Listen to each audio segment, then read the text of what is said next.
Alongside the personal grief that all my family are feeling, we also share with so many of you in the United Kingdom. When Camilla secretly moved Queen Elizabeth's jewellery into her family members' private chambers, she had absolutely no idea King Charles was about to find out. And what he did next sent a shockwave through the monarchy, rattling its very foundations. Queen Elizabeth's life was one of incredible service, a promise to destiny that was honoured, and her passing is still mourned with the deepest sorrow. The entire scandal ignited on a Wednesday morning, May 4th, 2025.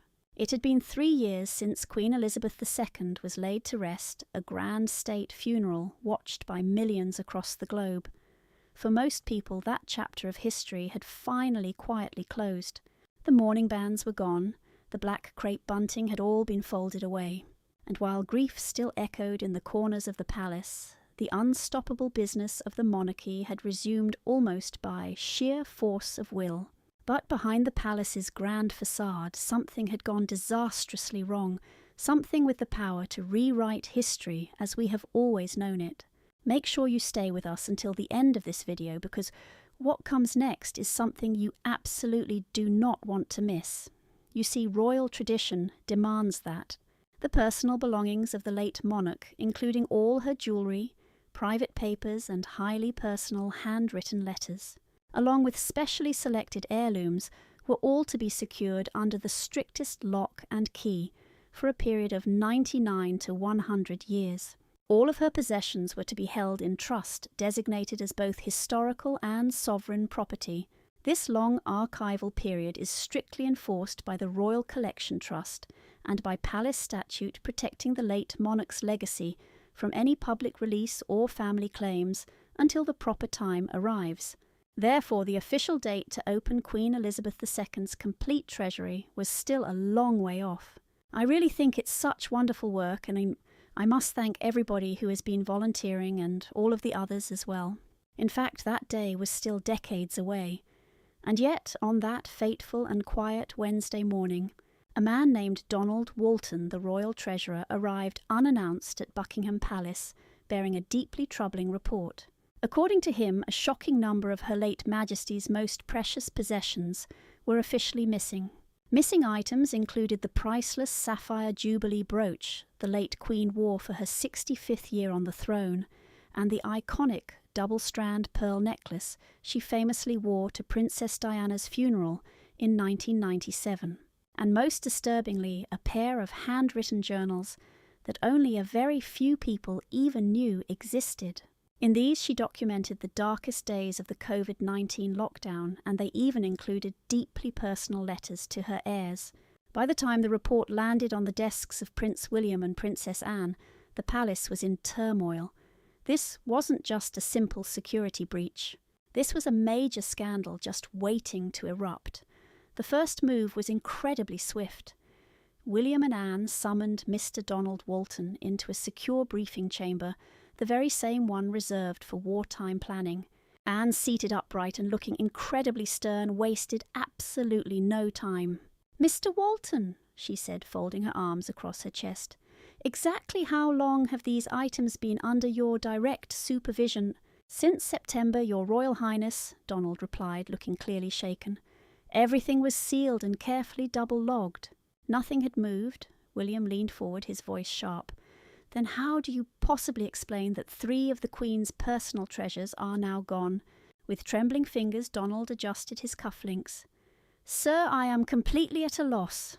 I can only assume there has been a deliberate breach of security, but I swear to you I'll do whatever it takes to find out who is ultimately responsible for this. This is an absolute affront to all of us." It was a perfectly decent answer, but in Buckingham Palace, mere decency was not nearly enough. When the damning news finally reached his private study, King Charles rose slowly but very deliberately from his large leather armchair, casting aside the blanket that had been draped over his knees. His face was visibly pale, but his voice was pure steel. "This is no longer about simple trinkets," he said grimly to his aide. "This is about my mother's legacy, and it is about my own." He then summoned Mr. Walton again, this time to the privacy of his personal quarters. "You will do what you must. King Charles instructed him quietly. But understand this. Any attempt to hide the truth, soften the details, or politicize this matter will be considered a deep betrayal. Find whoever is responsible for this and find them fast. Donald bowed and left the room, now visibly shaken. But still unsatisfied, King Charles ordered a private council. That very evening, at precisely 4 p.m., 4 senior royals gathered together inside the highly secure royal war room. Prince William, Princess Anne, Prince Edward, and finally Queen Camilla. Only the most trusted staff were even permitted within earshot, and every single one of them was sworn to absolute silence. What happened in that meeting would change everything. Charles began by briefing them all. "My mother's private possessions have been tampered with," he said, his voice flat. "I want answers. Not from the press and not from the court, but from us." A heavy silence fell across the room after he spoke those words. Camilla, who was sitting at the king's right, was the one who broke the silence. "Perhaps we should start with the Treasury itself," she suggested smoothly. "Have we considered the obvious that perhaps Mr. Walton had help, or even his own motives?" "Are you seriously suggesting he stole them?" Edward asked, blinking. "I'm simply saying we cannot rule it out," Camilla replied calmly. "These things do not just vanish." And William nodded. "She has a good point," William agreed. "We can't ignore that angle. Maybe he didn't act alone." Charles simply tapped his fingers on the oak table. "I doubt he'd take it from me, not at that age. No. But I would be very interested to hear exactly how he got on." "Are you asking me to publicly interrogate the royal treasurer?" Anne's voice was ice. "Absolutely not. Not after what happened with Margaret Stafer back in '89. A false accusation that nearly destroyed his entire life. Nobody in the royal household would dare to take so much as a pin." "I agree," Edward added. "We have to tread very carefully. If we accuse one of our own and it leaks, we'll ignite another media firestorm." The room fell into a heavy, tense silence. Finally, Charles nodded. It was obvious he'd reached a decision. "We will let the Treasury run its internal investigation quietly, but we'll conduct our own under royal authority. It reports directly to me, and no one outside of this room will ever know." At exactly 5 p.m. that day, Charles summoned Sir Clement Mallister, the Chief of Royal Security, directly to his personal office. Clement was a man with decades of intelligence experience serving under both the Queen and a Prime Minister during international crises. Only 3 people were in the room: Clement, Charles, and Camilla. Charles stood by the fireplace, dressed casually in a navy cardigan and grey trousers. Camilla sat off to the side, completely silent but watchful. Clement Charles said, "We have a breach of the absolute highest order, and we simply cannot trust the usual chains of command. I am appointing you to lead a private royal security probe. Full discretion is yours. You will report only to me." He then laid out the full story. After hearing it all, Clement gave a crisp nod. "Understood, Your Majesty. The timeline initial findings will be ready within 10 days. The full report in 30. And if I happen to uncover uncomfortable truths?" Clement asked directly. Charles's face hardened. "Then we face them, no matter who it implicates." By the next day, Thursday, May 5th, 2025, the story was everywhere. News outlets across the United Kingdom and beyond were on fire with headlines like "Royal Heirlooms Missing," "Palace in Crisis, Queen Elizabeth's Treasures Gone," "Buckingham Palace, Mum, Where Are the Jewels and Who Took Them?" And as usual, the internet did what it always does. It speculated wildly. Conspiracy theories bloomed like weeds in the spring. Was it an inside job, a political distraction, or something worse, like a cover-up? People demanded an answer. It got so bad that in one morning, Mr. Donald Walton had to hold 7 press briefings, each one more desperate than the one before it. His tone became defensive, then erratic, and finally just empty. Soon the press stopped believing him at all. Some even started laughing at him. The man can't even secure a single brooch. One headline sniped, to stabilise the crumbling narrative. The royal family sent out Prince William. He appeared calm sharp. He stood before the cameras outside Clarence House and delivered a statement. This matter is under a full investigation by both internal and external royal authorities. The individual responsible will be identified and apprehended. The legacy of Her Majesty will be protected at all costs." He bowed his head. He left. No questions were taken. But that wasn't what the public wanted. They didn't want dignity. They wanted names. But behind the palace walls, the pressure was continuing to build. The 10-day timeline King Charles had set was ticking away fast. 3 days had passed, just 7 days remained, and they still had 0 answers.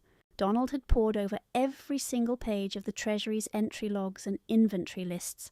Nothing was irregular, nothing was missing on the paperwork. On paper, everything looked absolutely perfect, except, of course, that it wasn't. Sir Clement Mallister, now feeling the weight of a crown on his shoulders, had interrogated every single officer on the Royal Treasury floor.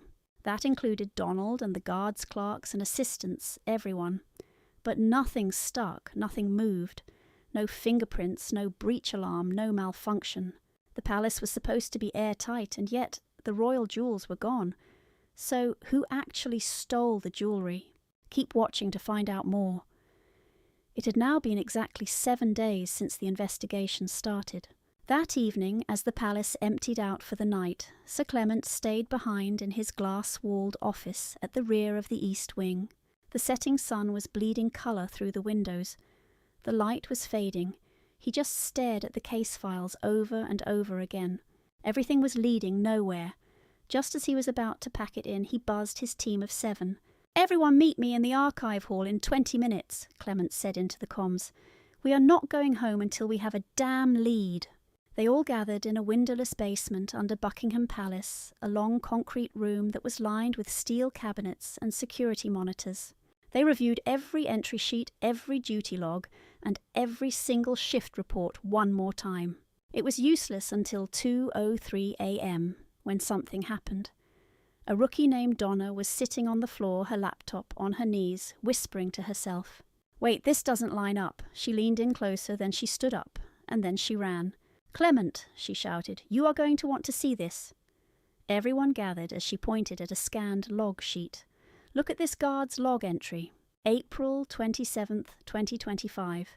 He clocked in at 3:49 a.m., but his shift wasn't even supposed to start until 6 a.m. And there's no closing log, no follow-up, no remark, absolutely nothing," Name Clement demanded, suddenly wide awake. "R. Holton, Robert Holton, has he been questioned? He was in the first batch," another team member said, rifling through the records. But he said nothing out of the ordinary and passed his security check. 0 flags. "Then we missed something," Clement muttered to himself. "Wake everyone up by 8 a.m. On Friday, May 12th, Clement was already calling Officer Donald.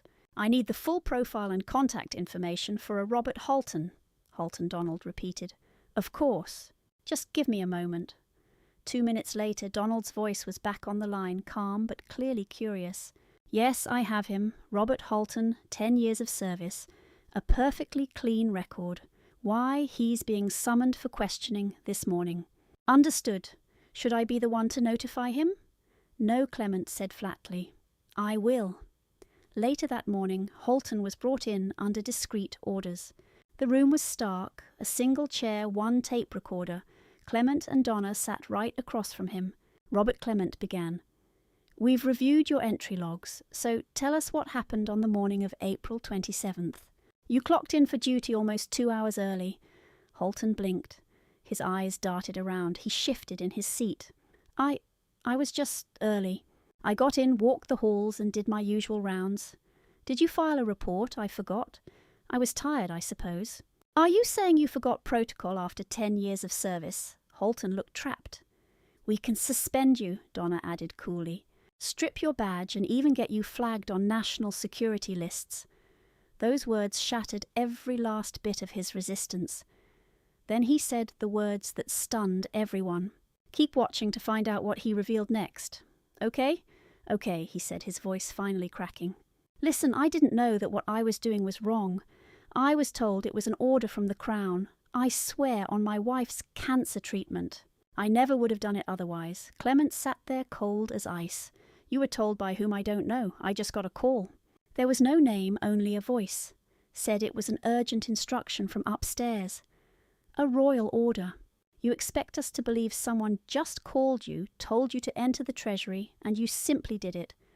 They knew my name, my shift, my daughter's school. They offered me money, enough to pay for my wife's cancer treatment, and they assured me it was all sanctioned. A long, heavy silence hung in the room.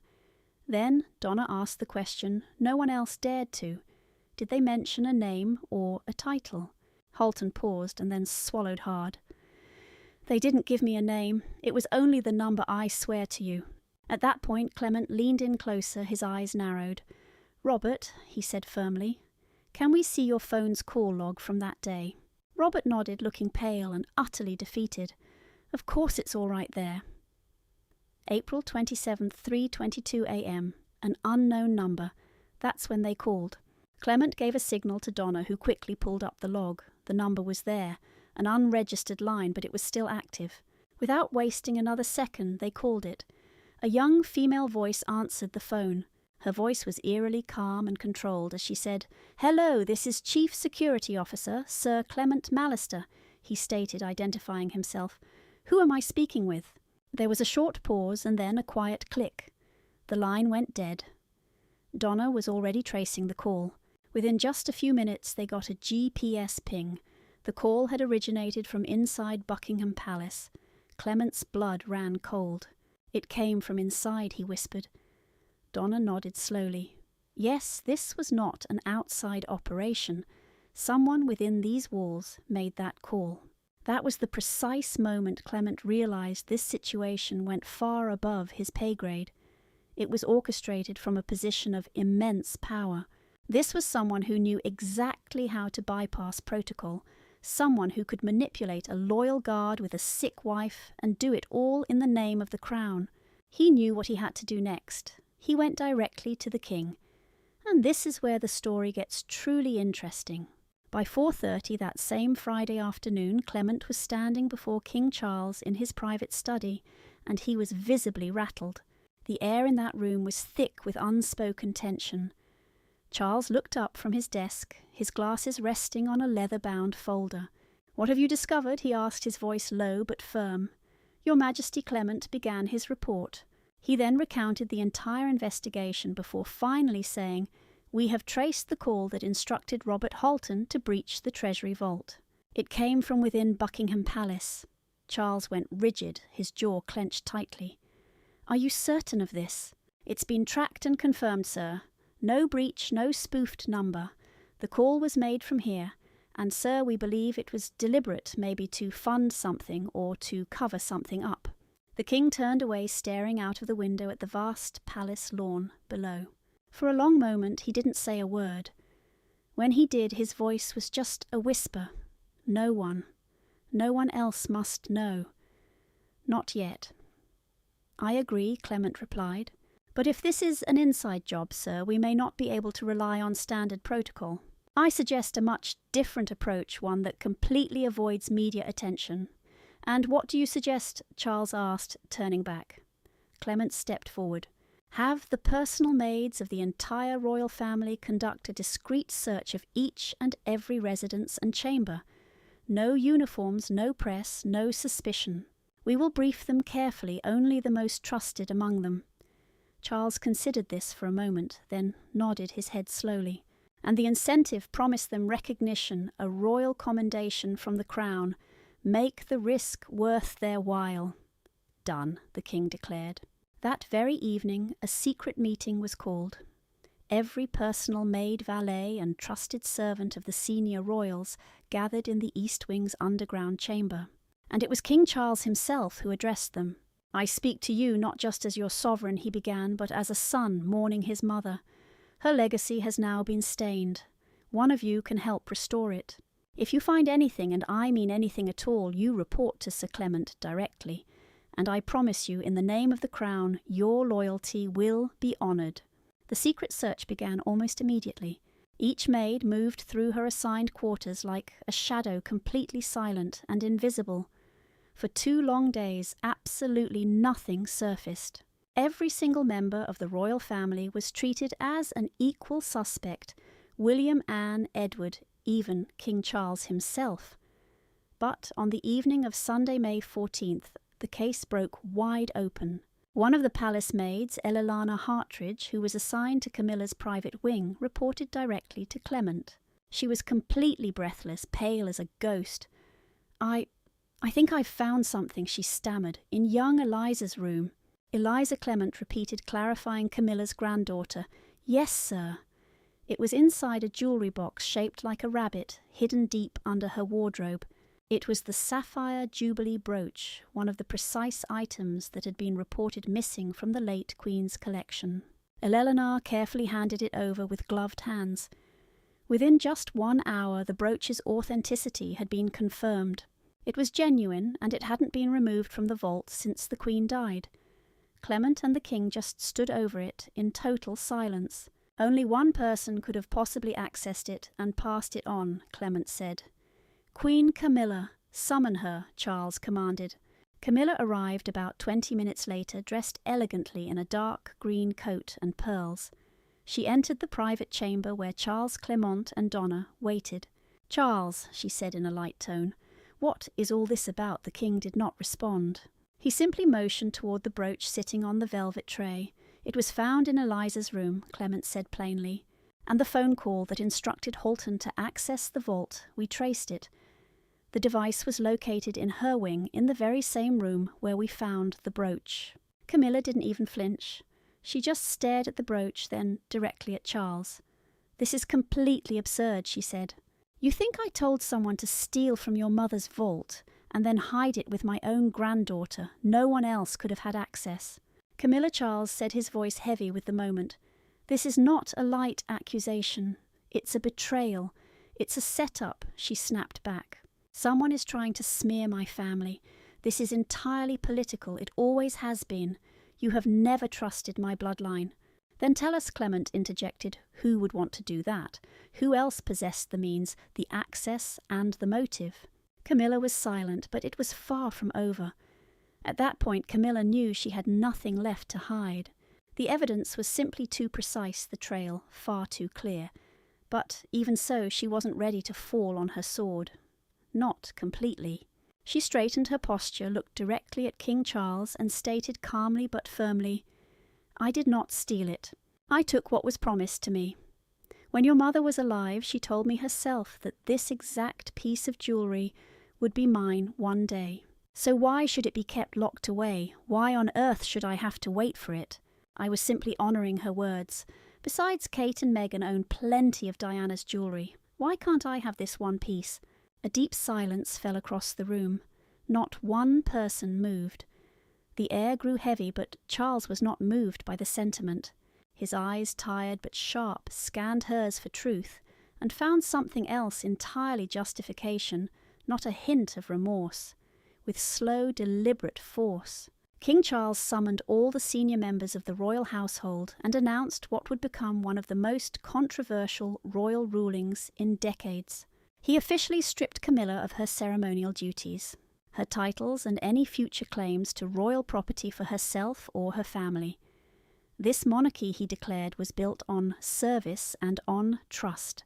If we lose that, we lose absolutely everything. Later that evening, the news broke. Suddenly, television screens all across the United Kingdom lit up with the shocking headlines. "Queen Camilla stripped of royal rights amid missing jewellery scandal. The palace confirms King Charles makes an unprecedented move against his consort." Social media absolutely exploded. Some were shocked by the news, others were relieved. Many debated whether she had really stolen it, or if the Queen had indeed made her a private promise. But the overwhelming public response was clear. Justice had been served. That night, just before 9 p.m, King Charles released a pre-recorded video message to the entire nation. He appeared visibly exhausted, yet composed, seated right behind his desk, with the royal crest displayed behind him. "My fellow Britons," he began, concerning the serious matter of the missing royal jewellery. "It's true that it was found in the possession of a member of my household. That individual has now faced all of the required consequences under our royal code. This is not a moment for celebration, but one of duty fulfilled. He then commended everyone in charge of the investigations, and that was all he said. Model. It was the hardest message he ever had to deliver, and probably the most agonizing decision he'd ever been forced to make. But it was also the most important. 6 months later, and I think there's a lesson here sometimes, setting an example and building a legacy of accountability is more important than preserving love. And above all else, the crown must always win. So what's your take on Queen Camilla's shocking feud with King Charles?